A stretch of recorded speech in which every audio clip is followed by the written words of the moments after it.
여러분 안녕하세요. 이번 시간에는 소화계통의 질환에 대해 알아보겠습니다. 우선 소화계통의 구조와 기능, 입안의 질환, 식도질환, 위질환에 대해서 알아볼 건데요. 이번 시간에는 소화계통의 구조와 기능에 대해서 먼저 알아볼게요. 학습 목표는 다음과 같습니다. 지난 시간 학습한 내용을 확인해 볼까요? LDL은 콜레스테롤을 말초 조직으로 운반하는 역할을 하고 HDL은 간으로 운반하는 역할을 합니다. LDL은 로우 덴시티 리포프로테인이라고 해서요. 저밀도 단백질이라고 합니다. 이거는 단백질의 밀도가 낮은 지단백질을 의미하는데요. 이것은 콜레스테롤을 말초 조직으로 운반을 하고요. 반대로 HDL은 하이 덴시티 리포프로테인이고요. 단백질의 밀도가 아주 높은 지단백질이죠. 이것은 간으로 운반하는 역할을 합니다. 지질혈증이란 LDL 콜레스테롤이 높은 걸까요? 적은 걸까요? 네, 높은 거죠. 고 LDL 콜레스테롤 혈증입니다. 그리고 HDL 콜레스테롤은 낮은 거죠. 그리고 중성지방의 경우도 높은 것. 이 세 가지 중에 어느 하나가 있을 경우를 의미합니다. 지단백질 가운데 LDL의 경우 동맥경화증을 촉진하는 쪽으로 작용을 하고요.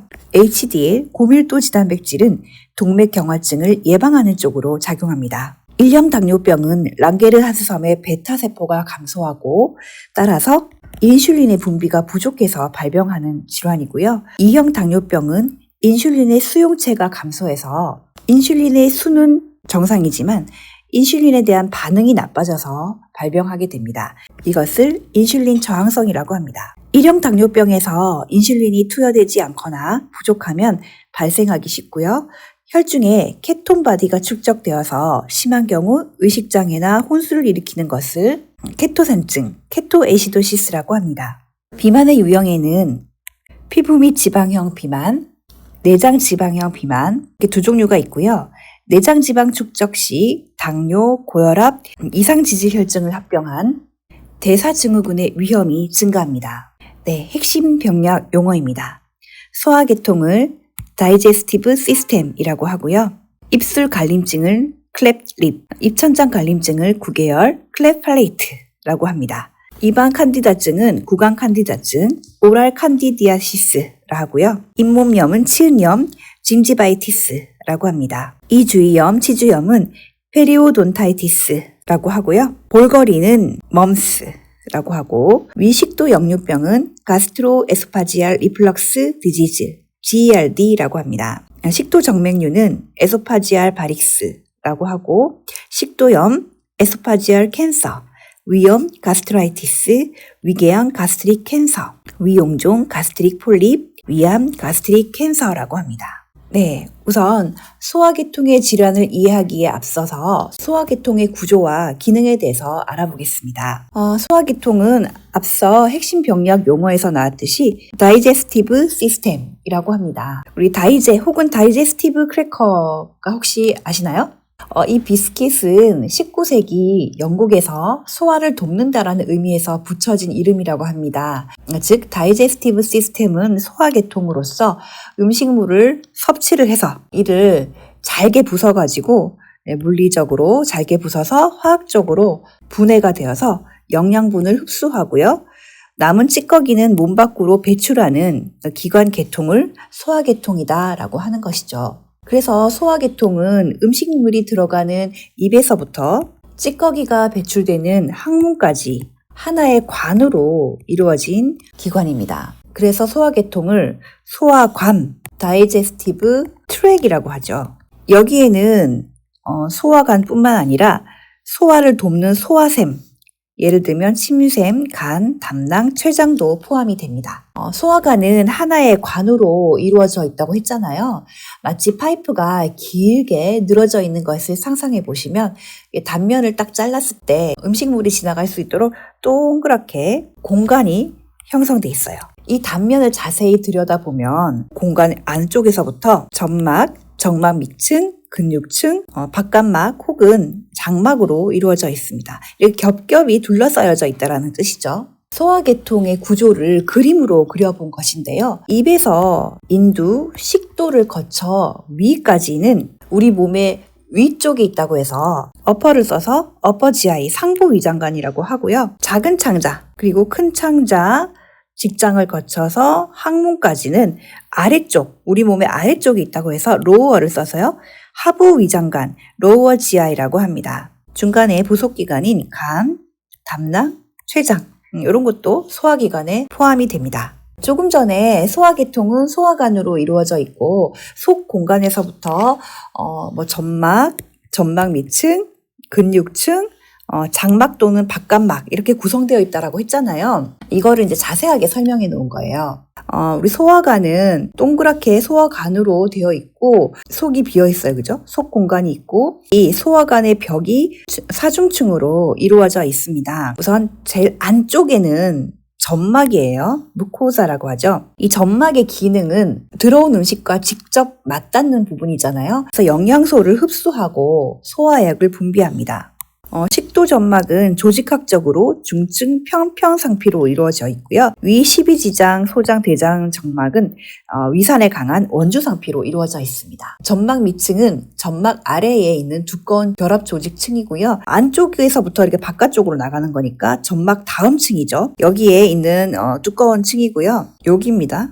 혈관이 발달해 있고 신경, 림프관, 샘 등이 위치하는 곳인데요. 여기는 신경도 존재해요. 그래서 자율신경에 의해서 샘과 민무늬 근육의 활동이 조절되는 곳입니다. 즉 여기에서 소화샘에서 소화액이 나오게 하거나 근육 운동을 돕는 기능을 한다는 것이죠. 다음은 근육층인데요. 근육층은 여기죠. 식도에서 직장까지 모두 속 돌림층과 바깥 세로층이 2층으로 구성되어 있어요. 연동 운동을 통해서 내용물을 잘 혼합하면서 항문 쪽으로 쭉쭉쭉쭉 내려보내는 기능을 하게 됩니다. 장막은 혹은 바깥막이라고도 하죠. 가장 바깥에 있는 층이에요. 장막에서는 소량의 장액이 분비가 되고요. 이 장액은 어떤 역할을 하느냐? 다른 장기와의 마찰을 줄여줍니다. 그래서 소화관을 보호하고요. 지지해주는 역할을 하게 되는 거죠. 자, 그러면 소화계통의 첫 시작인 입 안 오랄 캐비티부터 확인해 볼까요? 입안은 오랄 캐비티라고 하고 음식을 씹는 기관인 동시에 미각기관이기도 하고 발성 보조 기관으로서 작용도 합니다. 구조를 보시면 입안의 앞쪽은 위아래 입술로 되어 있죠. 입술을 립이라고 합니다. 입안의 안쪽, 뒤쪽은 목구멍, 여기가 목구멍인데 목구멍 뒤로 가면 인두로 이어지죠. 그리고 위쪽은 입천장, 구개, 팔레이트라고도 하는데요. 입천장에 의해서 코 안과 경계를 이룹니다. 아래쪽은 혀를 포함한 안바닥, 오랄 플로어를 이루고 옆쪽은 볼로 구성되어 있어요. 이는 음식물이 들어오면 씹는 역할을 하는데요. 음식물을 잘게 부수어야 하기 때문에 상아질로 되어 있는 아주 단단한 조직입니다. 침은 음식물이 이에 의해서 잘게 부수어지면 그걸 잘 섞어서 덩어리로 뭉쳐서 삼키기 쉽게 하고요. 입안의 점막을 덮어서 윤활제로 작용해서 혀와 점막의 운동을 원활하게 합니다. 그리고 미뢰를 자극해서 맛을 느끼게 해줍니다. 이 침을 분비하는 것이 바로 침샘이죠. 침샘은 세 가지가 있는데요. 페로티드 글랜드, 기미샘, 이하샘이라고도 합니다. 서브만디블라 글랜드, 턱밑샘, 아카선이라고도 하고요. 서브링규얼 글랜드, 혀밑샘, 설하샘이라고도 합니다. 이 세 가지로 구성되어 있어요. 페로티드 글랜드, 기미샘의 경우에 귀 밑에 위치하고 있어요. 여기 보시면 기미샘이 이거예요. 그죠? 양쪽에 있어요. 좌우 귀 밑에 하나씩 위치하고 있고 침샘 중에 가장 큰 겁니다. 그래서 이하선염에 걸리게 되면 이하샘에 염증이 생기는 건데 이 볼이 빵빵하게 불어요. 그래서 우리가 조금 이따 배우겠지만 볼거리라고 하는 유행성 이하선염이 있거든요. 이게 발병을 하게 되면 양쪽 볼이 빨갛게 빵빵하게 부어오릅니다. 그 다음에 턱밑샘의 경우에는 턱 아래에 있어요. 그죠? 기밑샘 다음으로 크고 턱 아래 바닥에 위치합니다. 그리고 혀밑샘, 서브링규얼 글랜드의 경우 3대 침샘 중에 가장 작고 혀 밑에 주름 속에 위치하고 있습니다. 침 속에는 아밀라제라고 하는 효소가 들어있어요. 이거는 밥이나 빵 등의 탄수화물을 섭취했을 때 탄수화물을 쪼개서 엿당으로 바꿔줍니다. 이 엿당이 최종 분해가 되면 포도당이죠. 이 포도당이 에너지원으로 사용이 되는 것이죠. 다음은 인두 파링스입니다. 인두는 공기와 음식이 함께 지나가는 공용 통로라고 말할 수 있는데요. 인두는 입을 크게 벌렸을 때 보이는 목구멍 안쪽에서부터 이렇게 쭉 내려가는 통로고요. 식도와 후두가 시작되는 지점까지를 우리가 인두라고 합니다. 인두는 위치에 따라서 위에서 아래로 세 구역으로 나뉘거든요. 그래서 코 부분, 입 부분, 후두 부분 이렇게 세 부분으로 나뉩니다. 여기 그림을 보시면 코 뒤쪽에는 코인두, 입 뒤쪽에는 입인두, 후두 뒤쪽에는 후두인두 이렇게 위치에 따라서 이름이 붙여져 있어요. 입인두는 나조파링스라고 하죠. 이 부분은 입과 연결되어 있는 부분이잖아요. 그래서 음식물과 공기가 함께 지나가는 통로예요. 후두인두는 인두의 가장 아랫부분이고요. 여기서 조금 전에 얘기했듯이 음식은 식도로, 공기는 후두로 두 갈래로 갈라지는 것이죠. 인두는 음식물의 통로와 공기의 통로가 교차하는 곳이기 때문에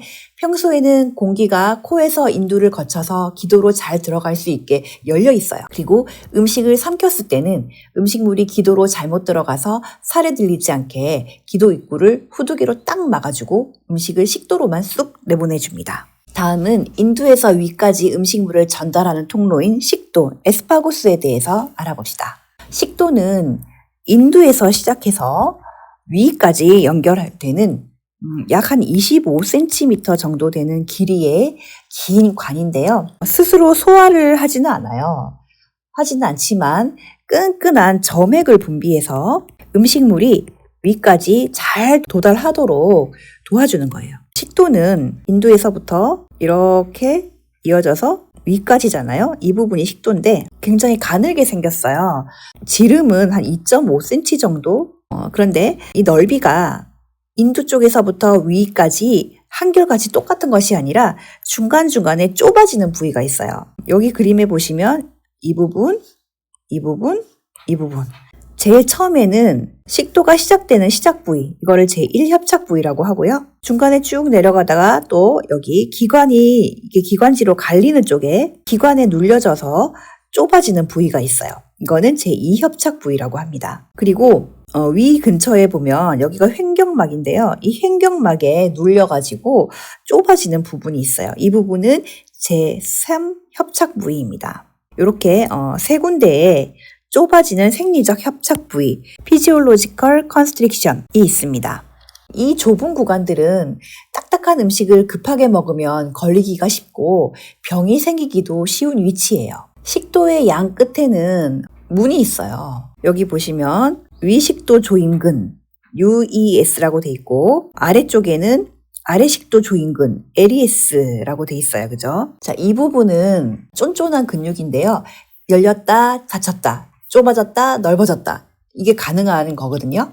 위식도 조임근은 평소에는 닫혀 있다가 음식물이 이렇게 삼키면 열려서 내려와야 되잖아요. 그죠? 그래서 열리고 아래식도 조임근은 위 속의 음식물이나 위산이 거꾸로 올라오지 못하게 꽉 닫아주는 역할을 하게 돼요. 만약에 이 근육이 약해져서 문을 제대로 닫아주지 못하면 우리가 흔히 말하는 역류성 식도염이 발생하게 됩니다. 식도의 점막 상피는 중층 평편 상피이고요. 위, 장 등의 다른 소화관과는 달리 가장 겉을 싸는 장막이 없어요. 그래서 주위 조직과의 사이에 명확한 경계가 없습니다. 세포 손상 학습할 때 식도는 편편 상피고 위는 원주 상피라고 했었잖아요. 기억나시죠? 식도는 비교적 자극에 버티기 쉬운 납작한 형태인 편평상피 세포로 이루어져 있고요. 위는 산에 강한 원주기둥 모양의 상피세포입니다. 그런데 자극적인 음식이나 알코올 등이 식도로 역류하면서 식도가 산을 버텨내기 위해서 원주상피로 바뀌는 거예요. 이것을 뭐라고 했나요? 바렛식도라고 했습니다. 화생의 대표적인 예시였어요. 기억나시죠? 식도는 앞에서도 얘기했듯이 화학적 소화에는 영향을 미치지 않아요. 하지만 점액을 분비해서 음식물 통과를 용이하게 합니다. 다음은 위에 대해서 알아볼게요. 스토먹이라고 하죠. 우리가 복부를 한번 그려보면 사등분을 하잖아요. 그럼 위가 어디에 있다는 얘기예요? 이쪽에 있는 거예요. 이쪽에. 왼쪽 상복부. 그래서 갈비뼈 바로 아래에 이렇게 위치하고 있어요. 위는 이 식도에서 내려와서 아래쪽에는 12지장으로 연결되는 동그란 주머니 모양의 장기입니다. 평소에는 작지만 음식이 들어가면 1.5리터 정도까지 쭉 늘어나는 아주 유연한 장기예요. 위의 구조를 한번 살펴볼게요. 여기 보시면 들문이 있어요. 카디악 파트라고 하는데요. 들문, 말 그대로 들어오는 문이죠. 들어오는 문이 있으면 당연히 나오는 문도 있겠죠. 여기가 날문이에요. 파일로루스. 그리고 위의 바닥을 이루는 부분은 여기가 위의 바닥 펀더스입니다. 그리고 이 앞부분은 작은 굽이, 뒷부분은 큰 굽이라고 하는데요. 작은 굽이는 레서 커버처라고 하고요. 큰 굽이는 그레이터 커버처라고 합니다. 날문에는요. 여기 12지장과 연결돼 있잖아요. 이 부분에 날문 조임근이 있어요. 날문 조임근이 있어서 날문 고리를 형성을 하게 됩니다. 이 날문 조임근의 역할은 뭐냐 하면 음식이 충분히 잘게 부서졌을 때만 조금씩 아래로 보내주는 역할을 하게 되는 거죠. 위에 안쪽 벽 점막에는요. 이 소화액을 만드는 위바닥샘이 있어요. 다음 페이지에서는 위바닥샘에 대해서 한번 살펴보도록 하겠습니다. 위바닥샘은 위점막이라고도 하는데요. 위벽은 마냥 매끄러운 주머니가 아니라 여러 개의 위샘이 점막 표면에 울룩불룩하게 모여 있어요. 여기 그림 보시면 이렇게 울룩불룩 이렇게 튀어나와 있거든요. 이 부분을 우리가 위오목이라고 얘기를 해요. 위오목 아래로 길게 이렇게 통로가 있잖아요. 이 부분을 우리가 위샘이라고 해요. 그래서 이 위샘은 으뜸세포와 벽세포, 덧세포 이 세 가지로 나눌 수가 있습니다. 으뜸세포는 주세포라고도 하고요. 여기서 중요한 거는 이제 펩시노겐이라는 걸 분비를 하게 됩니다. 이 펩시노겐은 그 자체로는 아무 힘이 없지만 염산을 만났을 때 펩신이라는 물질로 활성화가 되어서 우리가 먹은 고기나 생선 같은 단백질을 소화하게 돼요. 그리고 벽세포의 경우에는 염산과 내인자를 분비하게 됩니다. 염산은 강산이잖아요. 그래서 위 속을 아주 강한 산성으로 만들어서 음식물에 섞여 들어온 세균을 죽이고요. 잠자고 있던 펩시노겐을 깨워서 펩신으로 만들어서 단백질의 소화를 돕도록 합니다. 그리고 내인자를 분비하게 되는데 이 내인자는 우리가 먹은 비타민 B12를 몸속에 잘 흡수할 수 있도록 도와주는 물질이에요. 이게 부족하면 무슨 일이 생기냐면 비타민 B12를 흡수할 수 없겠죠. 그러면 비타민 B12는 우리 몸에서 적혈구를 만드는데 아주 중요한 요소예요. 근데 비타민 B12가 흡수되지 않으면 적혈구를 못 만들겠죠. 그렇게 되면 빈혈, 아네미아가 발생하게 됩니다. 그리고 덧세포는 점액세포라고도 하는데요. 여기서 끈적끈적한 점액을 분비해서 위벽이 자기 자신이 만든 산에 녹아버리지 않도록 두꺼운 보호막을 쳐서 위가 다치지 않도록 보호해 줍니다. 다음은 소장, 작은 창자입니다. 스몰 인테스틴이라고 하죠. 소장은 위에서 소화된 음식물을 이어받아서 영양분을 흡수하는 긴 모양의 장기예요. 영양분 흡수. 우리 몸에서 음식물의 소화와 흡수가 가장 활발하게 일어나는 핵심 장기예요. 그런데 그 이유는 소장 안쪽 벽에 수많은 주름과 육모가 있어서 음식물과 닿는 면적이 엄청나게 넓어져요. 이 소장의 벽이 이렇게 평평한 게 아니라 이렇게 육모가 있어서 여기 음식물이 이렇게 닿는 이렇게 가면은 여기 이 정도만 음식이 닿잖아요. 그런데 실제로 음식은 이렇게 다 음식이 닿잖아요. 굉장히 표면적이 넓어지겠죠. 그래서 영양분을 아주 효율적으로 빨아들일 수 있습니다. 위치를 보시면 룸바 첫 번째 허리 높이에서 위에 날문, 여기 위에 날문에서 이어지는 12지장, 그리고 공장, 회장 이 세 부분을 우리가 소장이라고 해요. 여기 보시면 12지장, 공장, 회장 이렇게 있습니다. 이렇게 쭉 가다가 나중에 대장이 여기서부터 이렇게 시작하잖아요. 대장과 만나게 됩니다. 우선 12지장을 살펴보시면 우리가 샘창자라고도 하는데요. 의학용어로 듀오데눔입니다. 이 작은 창자의 첫 번째 부분이고요. 위에 날문에서부터 빈 창자, 공장에 이르기까지 C자형의 장기입니다. 공장, 제주눔은 소장의 중간 부위인데요. 약 2.5m고요. 소장의 전체의 5분의 한 2 정도를 차지하고 있어요. 그리고 그 아래쪽은 회장인데요. 돌창자라고도 합니다. 일레움이고요.